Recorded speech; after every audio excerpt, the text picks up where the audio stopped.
Hi, everyone. Welcome to Mulberry Talent Partners Leadership Conversation. Just going to give everybody a few moments to log on. And we do have this recorded, and we'll share this with our viewers as well. Yeah. Right. Okay. Okay, it looks like we have some people rolling in. So again, welcome to Mulberry Talent Partners Leadership Conversation. I'm Kelsey Triff, Mulberry's Talent Acquisition Coordinator. I'm filling in for Laura while she's out. So a little bit about Mulberry. We are a full service recruiting agency located in Portland, Oregon with a location in Silicon Valley. We specialize in the professional placements of human resources, professional and financial office, payroll and operations with direct hire, temp to hire, and temporary opportunities.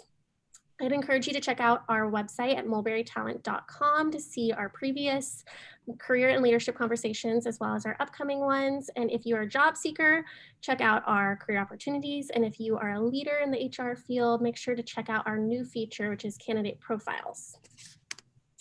So a few quick introductions today. We have Lauren Francis, our amazing founder and president. She founded Mulberry in June of 2017 and comes with over 25 years of talent acquisition experience. We're also welcoming our amazing guest, Alex Kerr. He's a learning and development consultant, and he's going to share some insights on L&D today.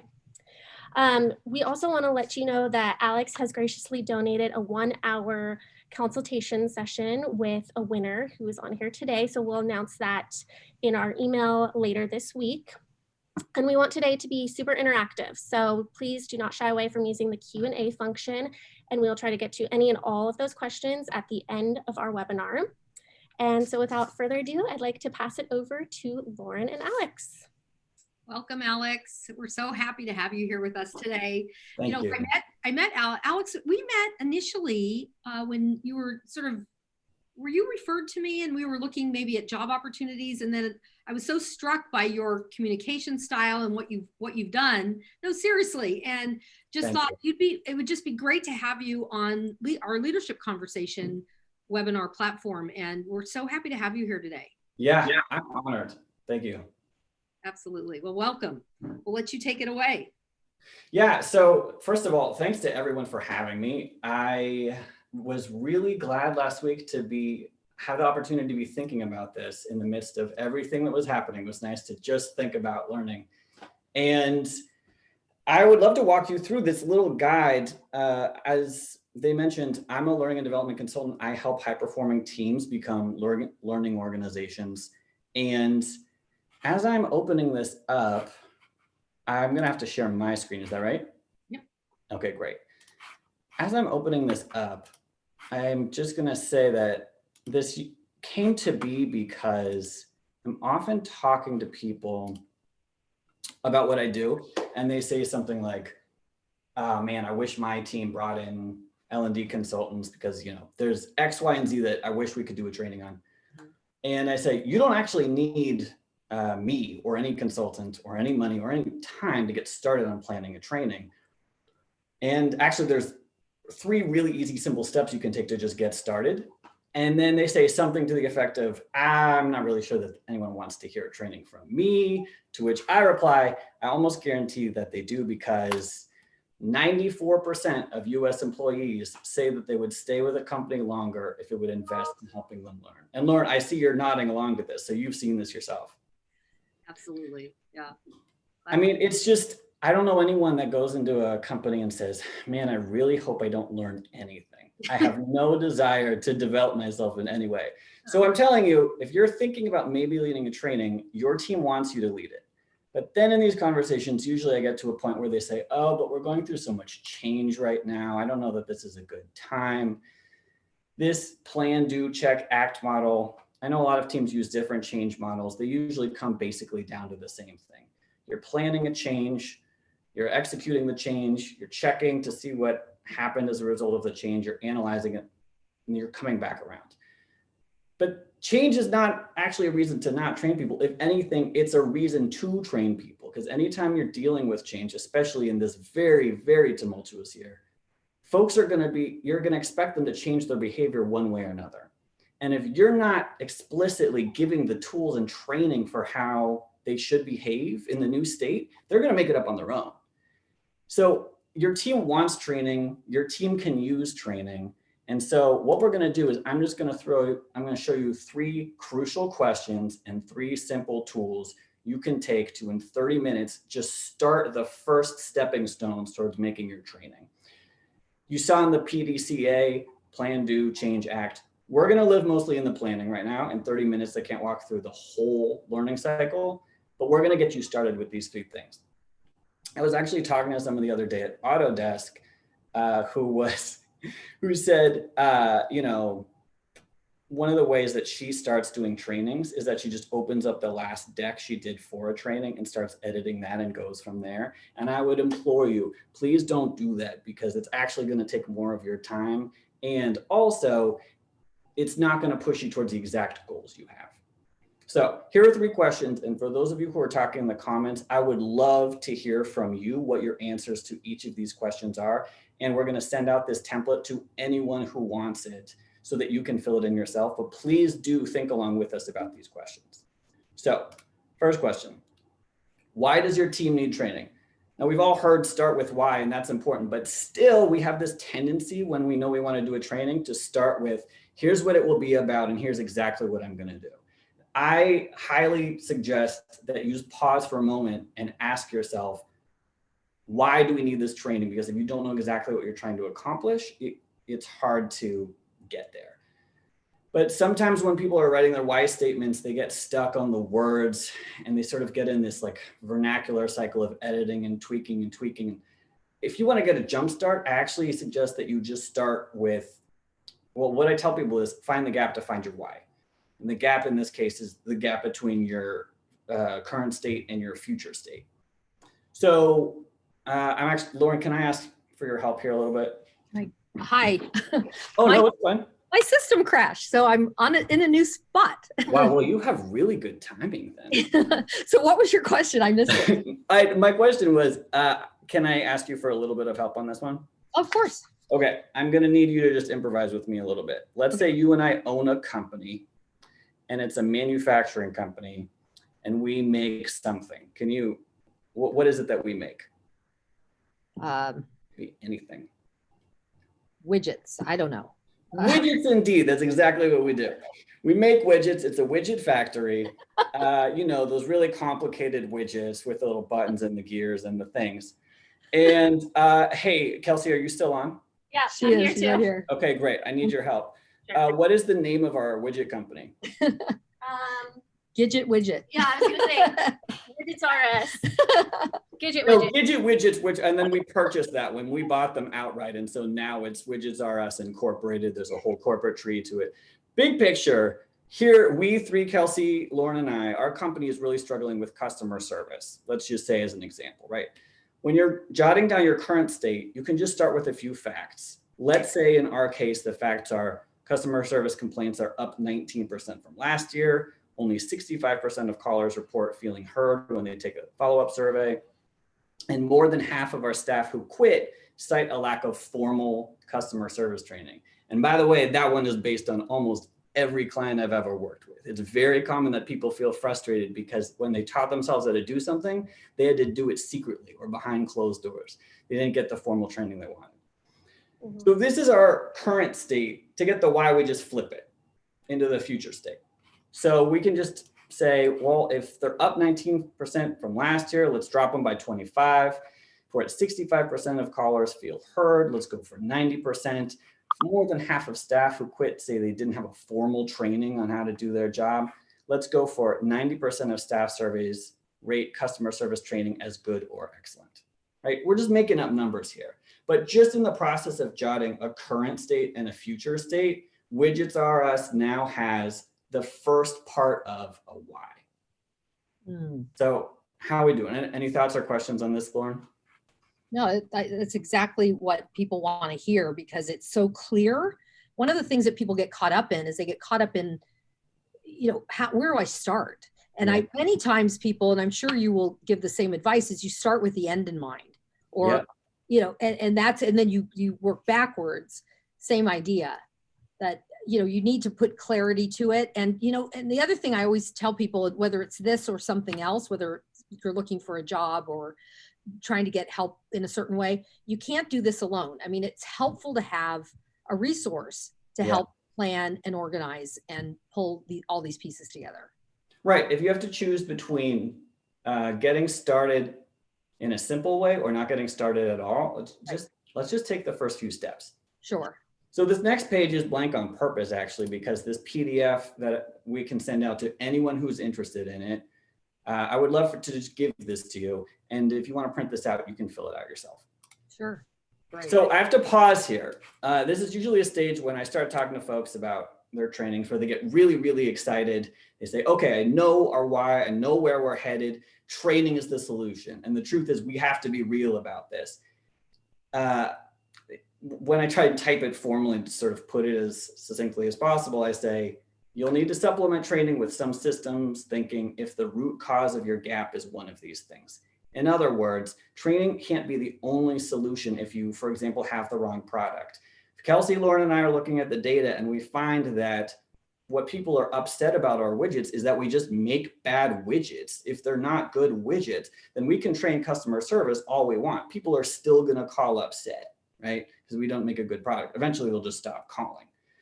If we have the wrong tools or process, then we can't solve with training alone. So let's say that the phone tree that's used when people call into customer service and it redirects you to this department and dial 0 if here and put on hold for 30 minutes. If the reason people are upset by the time they get to customer service is that our phone system itself is bad, we can train them all we want. It's not going to solve the root of the problem. Sure. And then this one's the trickiest, but a really crucial conversation to have. What if you have the wrong permissions? What if Kelsey, Lauren, and I have just been golfing for weeks at a time. We're not checking in. We're not talking to our team. We don't communicate across silos. We're not listening to people on the front lines. And all this time, our customer service agents have been trying to say, hey, the script that you gave us to use on our calls is bad. We have all these ideas from our firsthand experience of how to improve the script. We can, but if those people don't have permissions to make the changes and you're not hearing them, then the root of the issue is not whether or not they're trained. The root of the issue is you're not getting the solutions you can because your communication system is broken. I imagine we've all seen that before, right? Always. Right. And we all do it. That's just human. We're now 1/3 of the way through. The next question is, who are the stakeholders in this training? A lot of people will have seen this before. It's a really stripped down stakeholder analysis. So I won't go into this in like too much detail, but big picture, here's the thing about which groups are going to be impacted. If we make widgets and our issue is customer service, then obviously customer service team is going to be impacted and probably in training. Sales has to think about customer service too. Should we loop them in? Rather than us thinking in our silo and them thinking in their silo, maybe we should collaborate. And then obviously leadership. And then you think about who's a leader from each group that you can sit down with. Michelle from customer service, Alicia from sales, et cetera. But here's the two parts that people skip in a stakeholder analysis that I really want to dive into. Schedule in the next week. And I say that just because, we all have a little extra time and let's get a jump on this. Schedule in the next week your one-on-one with the leader that you chose from each of your groups. Do not just email them about this because they'll email with the same sort of let's get through this email attitude that we all have when we're emailing, right? Schedule a time to sit down with them and show them your why. You can talk them through it. What you can also do is just take the document that you did in question 1 and just show it to them and say, hey, look, I sat down with this for 10 minutes. I'm not married to it, but here's what I'm thinking. What are you thinking? What are you seeing? And the process of doing that builds the relationship, which does two things. One, if you have their engagement, it's easier for you to get their team's engagement. And we all know that one of the struggles with training is that people don't feel invested. By building the relationship, you build engagement. But the second reason is you can expand your understanding of the why that you wrote in question 1. So for an example, if we go talk to customer service and we find that Michelle's team is still waiting for the script on handling shipping policies, which make up 80% of complaints. Again, we're making all of this up. But if she tells you information you didn't know that helps you understand the root of the problem, you're better off. And if you tried to build a training without knowing that, and then you found out at the end, not only will you have missed an opportunity, but you probably will have annoyed Michelle that you didn't talk to her. You keep going down through here. Let's say that, oh, this is the blank version. Maybe Alicia from sales says all 3 sales managers are coaching their sales teams with different customer service techniques. That's very common that different silos have completely different systems and they didn't know because they didn't talk.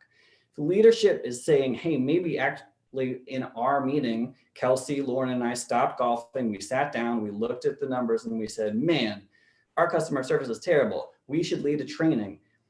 By reaching out to them, you've now bridged the gap. And you've also stepped up as a leader and said, hey, I'm thinking about this too. Can I help you lead this training? Because I'm sure that we'd like to get it off our plates, right? Because we wouldn't actually be people who are just golfing all the time. We're invested, and leaders want folks who support them to bring their ideas forward. So this is a blank version. You could fill this in for yourself. Of course, you can have more than 3 groups here. And we're about to go into our third and final question. I'm checking the time. Oh, we're doing all right. Great. Yeah. Yep. Perfect. The third and final question is coming, which is going to be where usually people want to start, which is like, what are we training on? But first, we need to take a quick pause and just think about the language of learning objectives, because it sounds crazy, but your exact phrasing has enormous ripple effects on how people interpret the project, execute the project, and the results you will get. So let's just pause for a moment and talk about language. A learning objective is not what will be true after you've given the training, people go do their other thing. It's what will be true coming out of the training. So your goal for the training, what will be true by the end of the training when people walk out that door? Here's a bad example. Actually, let's break down what it is. A bad example or a bad learning objective is anyone that states what the instructor will explain during the training. So picture someone standing at a PowerPoint in front of you for an hour and a half, showing a bunch of slides saying, customer service is important. Customer service is key. Here's how I do it. And then you all walk out, right? That guy's learning objective was probably something along the lines of, I will explain that to reach our goal of 90% of customers feeling heard, it's important to restate each customer's concern. Here's what's not the problem with this. It's not that there's, no number or metric involved. It's not that the strategy is wrong. It's that I will explain is not a training. An effective learning objective, we lost our COO. Thank you. Thank you so much. An effective learning objective is stating what the learner will do back at work. So opposites, right? It's not instructor explaining the training. It's what the learner will do back at work. So this example would be, learner will be able to restate the concerns of neutral, irritated, and irate customers so that 90% of customers confirm in real time that they are understood. Again, we're just making this up, but the root of this example is that you've set the goal that by the time they walk out of your training, the learner will be able to do all of these things. So this language sets you up. If that's going to be true by the time they walk out, you're going to have them practice, right? So now you're setting this goal for yourself. Oh man, if they have to walk out handling a neutral, irritated, and irate customer, okay, well then we're going to have to practice all those. If we don't have time, okay, well now I'm thinking probably going to have to model how you handle each of these different types, give a quick demo, and then we're going to have to break out into groups. We're going to practice. Folks can score one another. They can keep track of how many times out of 10 did I successfully get the confirmation of understanding. Now people are experiencing it. They're practicing it. It's in their muscle memory. They've done it. They've lived it before. They've asked one another questions. They've collaborated. When they walk out of the room, the likelihood that they can confirm in real time that customers are understood is infinitely higher than if they just sat in a PowerPoint and heard from you. It's important that you confirm understanding, right? That's a lot. So in a nutshell, let me just say this. If you explain a skill, there is no guarantee that learners will use it. When we find ourselves saying, and we all say this, but when you find ourselves saying, I've told them this before, that is not solving the problem. Just because you said it doesn't mean they got it, right?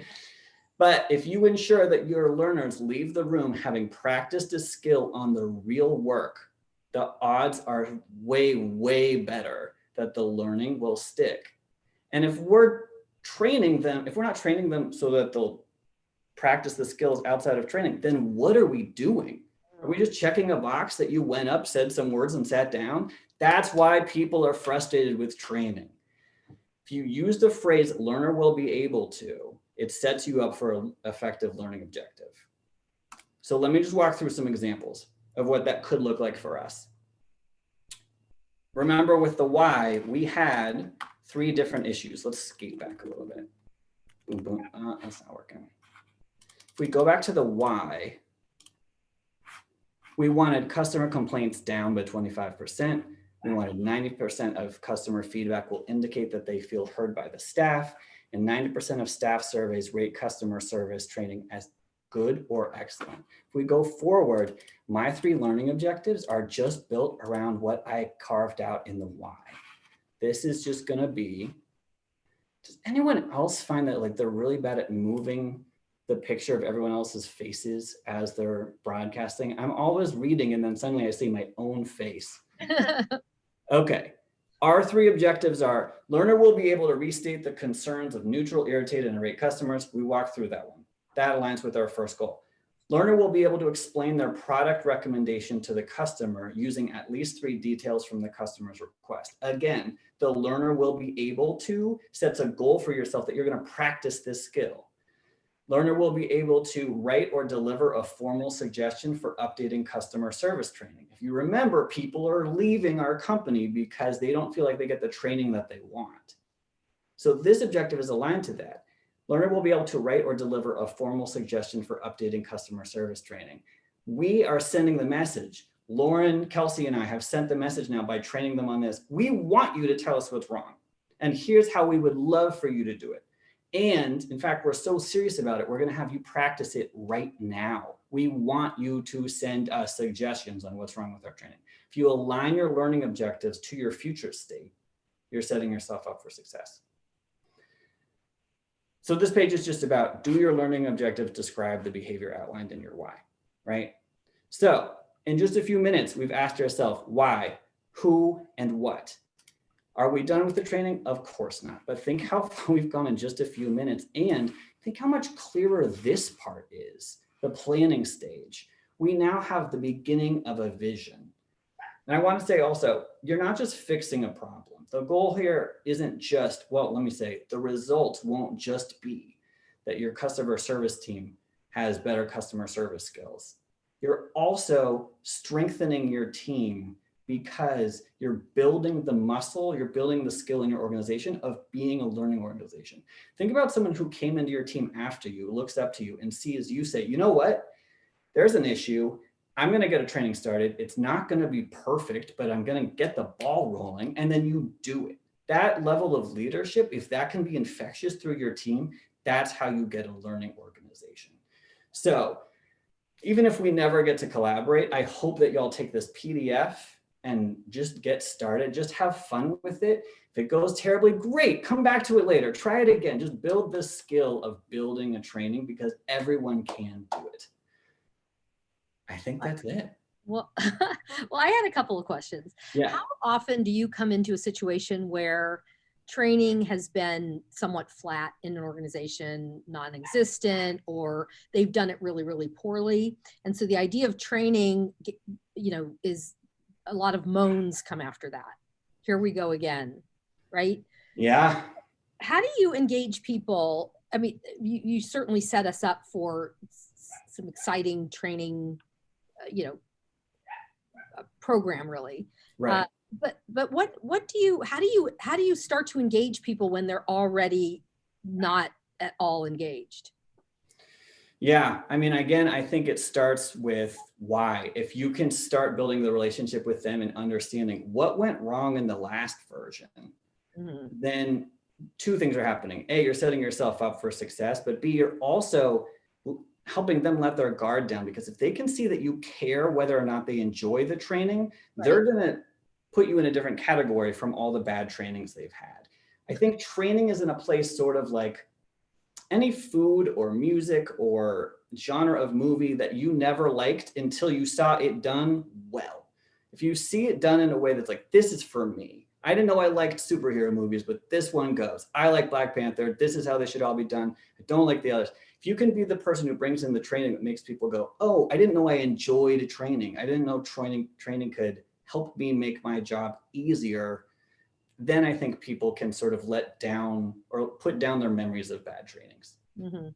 What about follow-up? Many times companies will go with a training and then nothing happens until there's another problem. So is there a sort of a follow-up model or that commitment to learning and development coming at the beginning? I think the quickest shortcut is just set a metric. Right. So if you set your goal for what the training results will be, like, we had our customer service goals. If we said we're going to hit these by next year, and you publicly announce over and over and over again that these are important to you, you track the progress towards those goals, the message it sends is this is important. And if we don't hit those, we're going to need to keep working on it. If you can light the fire under people on any issue and you make clear that the issue is ongoing training, they will be hungry for ongoing training. Mm-hmm. And just setting a goal, I think, just sort of puts in people's minds, we can't let go of teaching people how to do this or we're not going to hit that goal. Mm-hmm. There's one question that came in, and Kelsey will get that in a second. I have one more question before she gets to that. Sure. In terms of setting up a training, so for example, you could set it up, okay, this week, 5 days a week from 8 to 5, we're going to have this training, as opposed to, what's your recommendation? You lose people after a certain amount of time? Do you do half days? How does that work in your experience? I think fall off attendance will go down if belief in training goes down. Attendance will go down if people also don't see a connection between the training and their goals that are important to them. Okay. So I would start by going to the people who are most passionate about the goals you have. Mm-hmm. What is it you're writing a training for? Go to them and say, hey, I believe that training is necessary in order for us to get there. Do you agree? And then ask them, what cadence do they have? Because if they're a leader in their group, they'll make sure their group goes. It's just about maintaining the relationship and checking in with people. Like, what do you need in terms of training? How often do we need to do this? Got it. Okay, and we have a question from Jeff. Yeah. What feedback mechanisms do you utilize in addition to surveys post-training? What feedback mechanisms? Oh man, okay. I'm gonna nerd out on you a little bit, Jeff. I'm blanking now on what exactly this term is. Oh, Kirkpatrick. So Google, so you can see the pyramid for this, if you will. Oh, you don't have to, but on your own time, you can Google Kirkpatrick's methods of evaluation. He breaks the whole concept down into basically 4 levels. The best of the best for evaluation is, what was the impact on the bottom line? That's ideal. It's often hard to find a total correlation, and you're probably not going to find a causation. But that's the goal, that you're measuring impact of training on your company's bottom line. Under that, next best would be, do you see a correlation between training and behavior? So in our example, we would probably look at recordings of customer service calls and do data on how often are they getting the confirmation of understanding. You have a really simple metric there. But that's the second level. You're looking for measures of behavior changes. Under that, and now we're getting to data that's not useful on its own, is did they learn? So if we quiz them on the outgoing, fill in the blank, it's important to restate the blank question. A third grader could fill that in. It doesn't mean that they understand or they're going to make that behavior. So that learning, even if you're doing it right after or a year later, it is not as useful as the other 2 types of data. And then the last one is, did you like the training? I want people to like the training, but the goal isn't to have people like me. The goal is to make a behavior change. So if you're going to ask that question, you need to ask one of the top 2, which are impact on bottom line and behavior change. Great question, Jeff. And that's a very helpful response. Thanks so much. So where we reached the end? Yes, I'm going to transfer over to sharing my screen. So I just want to share a few of the upcoming conversations that we have. We have Kanika Tolver coming back to join us on November 19th to talk about pivoting your career during a pandemic. And then we're going to be welcoming Isaac Dixon on January 12th to talk about DEI in the workplace. So another way, we just want to give you guys our website and our LinkedIn so you can stay in touch, and feel free to email Lauren. We've also included Alex's LinkedIn and his email, so feel free to reach out to him as well. We'll be also sending out this recording probably towards the end of the week, along with any questions that we didn't get to, and announcing the winner of the 1-hour consultation. So thank you for choosing to fly with Mulberry.